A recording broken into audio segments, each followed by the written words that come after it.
Let's bring in Neovision Wealth Management CEO and co-founder Ryan Lamond joining us now. Ryan, thanks so much for being with us. So we were just mentioning we are seeing a bit of a pullback in Brent crude, but your notes actually say that you suggest the markets may be underpricing the cost of a delivered barrel. Can you just explain what you've noticed?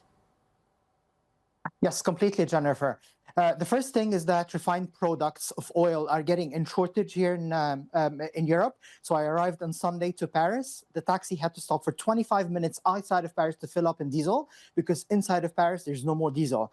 So clearly, it's a problem not only of delivery of oil, but the refining of oil.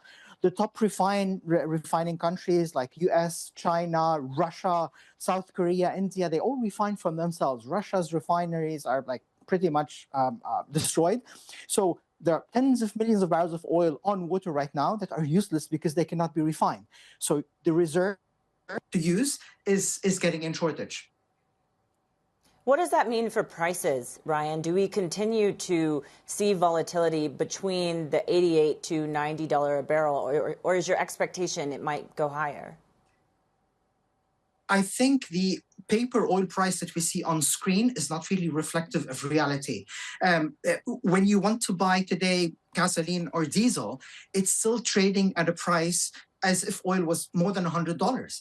And with all of the risks that your previous guest has mentioned, the potential closures of other straits, I think oil prices should be much higher than they are right now. Absolutely. What is that point, though, Ryan? What are you expecting? We should see around $100 a barrel, and if the Houthis they close the Bab el-Mandab Strait, I think we should see around $150 a barrel. We're talking about around 30% of global oil supply of oil and gas.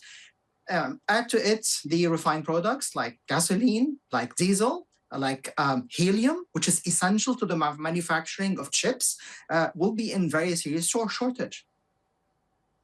Ryan, then what's your expectation for when we see this maybe showing up, the premium on crude showing up in CPI and PPI prints? Last week we got softer prints, but your expectation is that this may start to change soon.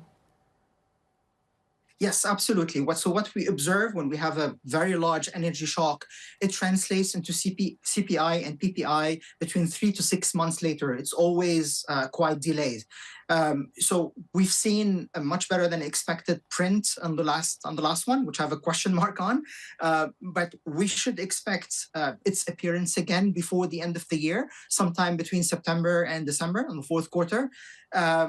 Let's hope it's not as bad as I think it will be. But I think it will show up by Q4, unless there's a resolution of the conflict that is very quick, where producers and suppliers would adjust the price accordingly. Does that change your allocation then, Ryan, for your portfolio? At the moment, yes, we've reduced risk into the summertime and with the escalation that we've seen. So we've reduced substantially anything that we consider as overvalued, because generally overvalued assets are the ones that suffer the most, whether in volatility or drop in price in case of issues. And we're going into much less volatile assets like short-term bonds, Swiss equities. So anything that is decorrelated with the market, decorrelated with the energy sector, that might suffer from huge volatility. We of course are in the midst of earnings season. I know you're underweight U.S. right now. What would you need to see throughout some of these earnings results to maybe change your exposure then? So we're all waiting for the AI sector to start showing some very good results. So basically what we're seeing is a financing by hyperscalers into AI companies. So enormous amounts of cash flow, free cash flow is going to these companies. And we are yet to see this business model as sustainable and revenue generating. So at the moment, I'm paying $200 a month of subscription with an AI company, while I'm consuming $5,000 a month in tokens. So this subsidy model is not sustainable unless we see these AI companies showing real profitability and no need for subsidies anymore done by private equity and VC houses. So this is what I would like to see more, to have more faith that the overvaluation that we're experiencing in the US, well, it's justified and it shows future revenue generation of these companies. And we'll see how those earnings pan out. Thanks so much, Ryan Lamond, as always, for joining the show, CEO and co-founder at Neovision at Wealth Management. Great to have you.